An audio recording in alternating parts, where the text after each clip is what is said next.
Alright guys, welcome back. Indie Pride here with Milk and Cookies Total War, and this is going to be game 3 of the series. I played with 50 Bomb as my partner versus Admiral Price and Surgery of Arbor.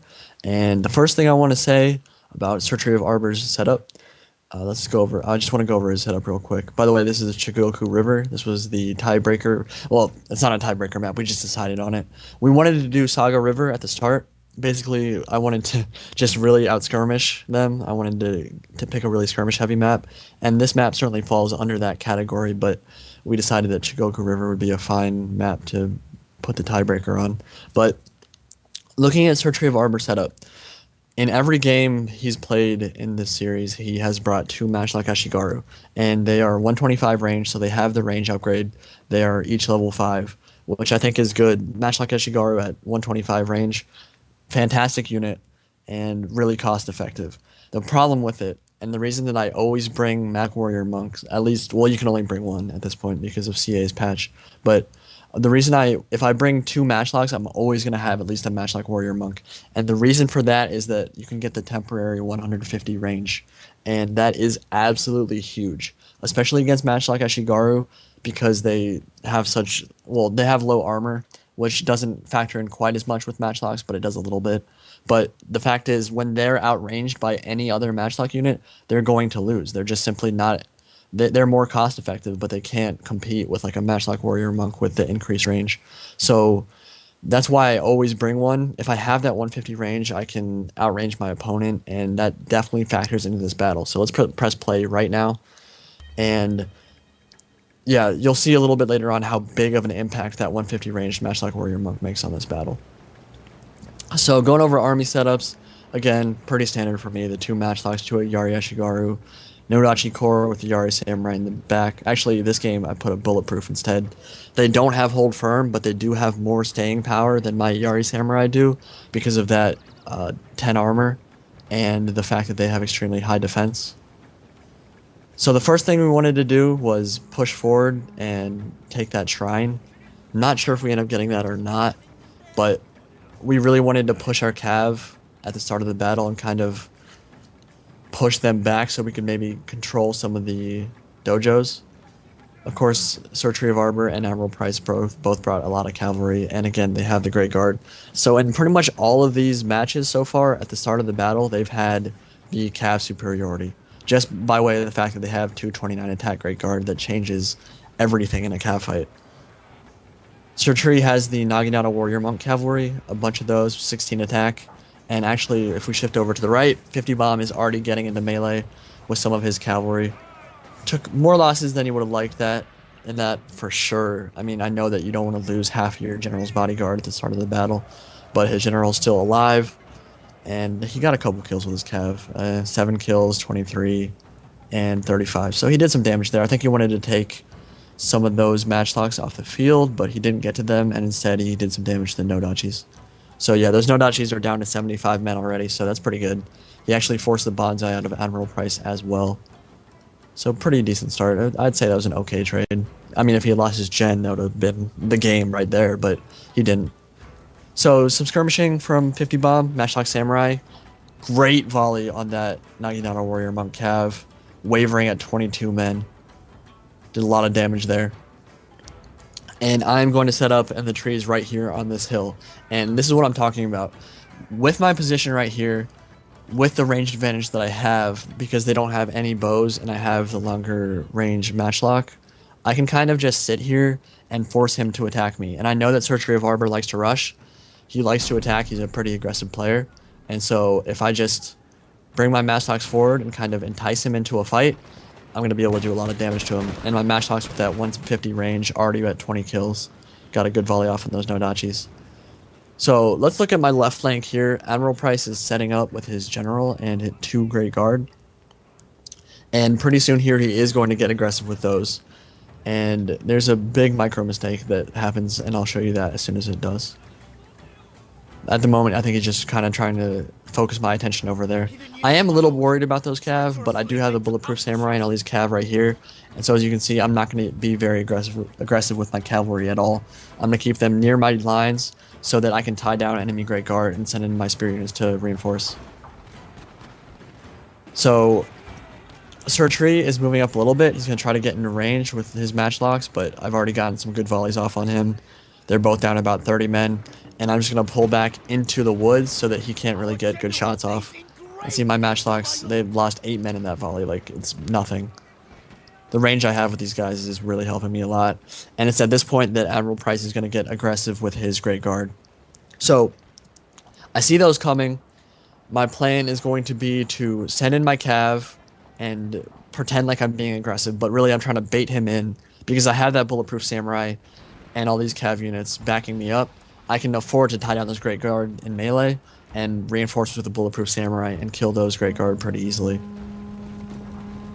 So he's gonna take that bait. He sees my cavalry, he wants to kill him, get him off the field, and I'm just gonna pull my cav back up into the hill a little bit and reinforce with the bulletproof samurai, pop rapid advance, and he is not going to be able to pull out in time.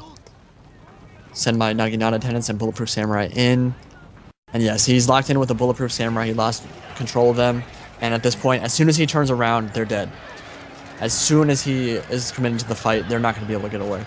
So tie down both those Great Guard in melee, and he's going to lose, I don't know, 1,700 Koku units, just pretty much right off the bat. I think maybe one of them get away, but at half strength, the other one dies. And I do lose a light cav to a charge from the rear from these Avatar's bodyguard, or lose a few men, but I quickly pull out. They're faster than his general. And I'm going to try to kill his general as well.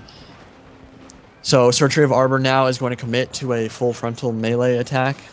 And with the advantage that I have, the hill advantage and the combat bonus in the woods, he's going to just... This is not a good attack. It doesn't matter the fact that Admiral Price has 3 more sword units and a matchlock backing him up. With the position I have, the uphill advantage, they're just in really, really bad shape at the moment. Spear roll with my Yari Shigaru and get a absolutely amazing downhill charge with these Nodachis. Let's see how many kills they get. Off the charge. Yeah, they killed about 30 off the charge there. And that was directly into his Katana Samurai, so they start off at about 3/4 strength. Gonna commit my reserves, Nodachis, into melee. And I cleaned up, I think his general might be dead actually. Yeah, I think his general died. Admiral Price's general died. So now that I've cleaned those guys off the field, I'm going to flank with my cavalry. And with the uphill advantage I have, they're just going to be in really bad shape. He hasn't had a chance to stand and fight yet. I think he's going to hit that pretty soon here. But my cav is going to take out Admiral Price's matchlock over on my left flank. And as soon as I do that, I'm going to collapse in and pretty much have free reign to rout any of their troops. 50 Bomb is closing in on the other side. Tree got really bunched up with his cavalry. And they're tied up on some Yari Ashigaru. And I think he just got a little bit flustered. That attack didn't go as well as he would have liked. And his cav, he just lost control of his cavalry. They're just dying in melee here. He should have pulled them out, but he couldn't, I guess, because he just lost track of them. And my cav is coming in to clean up what's left of Surtree of Arbor. And at this point, this battle is completely over. So we won that one, won the series. Again, it was just a friendly, and I thought they were a good set of battles, so that's why I decided to upload them. And I asked their permission, of course. I thought it was a good series, though. I really enjoyed it. And I do know that Surtree and Admiral Price have taken long breaks from the game. And me and 50 Bomb have, although we haven't been playing as much recently, we've probably been playing more than they have. So we had that advantage. But I thought it was a good series. Really enjoyed it. Let's go to the stat screen, and I'll talk to you in a minute. So, if you ever had any doubts as to the power of either outranging your opponent or having a better position than them, I think this battle should probably prove to you how important those things are in Shogun 2 or any Total War game. Just the fact that I was on that slight hill pretty much allowed me to fight 1.5 armies, and it's the reason that I had almost 1,400 kills. I was just in a much better position. The fact that I was on that hill in the woods, protected from matchlock fire, just allowed me to completely dominate that melee engagement. I think there were some micro mistakes from both players. I certainly didn't play perfectly that game, but I was happy with my performance. I think, ideally, if I was in Surtree of Arbor's position, I would have just not attacked, like, even gotten in range of my matchlocks, because as soon as he did that, he was forced to attack uphill, and it just did not work out for them at all. So yeah, I had 1,400 kills, 50 Bomb had 700 and only 200 losses. and Surgery of Arbor had 560 kills. Admiral Price had 410. So, looking at the stats, Bulletproof Samurai, fantastic for me. These guys are amazing. They're really expensive units, but so much staying power, so good in melee, and obviously they have the advantage of being highly armored and being able to kill cavalry and infantry alike. So, 170 kills for my Matchlock Warrior Monk, 0 losses, again because of the position they were in. Just a great field of fire, and a lot of my units had a lot of kills. So Surgery of Arbor, 135 for his katanas, the rest of them not so much, just couldn't really hold out in melee. 50 Bomb, 150 kills on one of his Matchlocks, and 100 on his Gen. And Admiral Price, this was the one game where I think we shut down his Great Guard very well. I think the bait I had to bring his Great Guard into melee, and then the fact that he kind of mismicroed them and allowed them to get caught by my Bulletproof Samurai hurt him a lot. And if he had been able to keep those alive longer, they might have been able to do a lot more damage. But 100 kills for one Great Guard. The other one, I think, got like 10. I don't know where it is, but... no, 45 for the other one. So, really good series to them. Really enjoyed it. Again, they might have been a little bit rusty, but I thought it was a really good series, and I had a lot of fun playing with them. So, hope you guys enjoyed the series too. We'll be bringing you some more multiplayer action from the Apocalypse Cup soon when that starts up. I think me and 50 Bomb will be playing Zarganis and Matsuda 0728. I think those two are pretty decent players. So as soon as those games are played, they'll be going up on our channel, and I will talk to you guys soon. So see you later.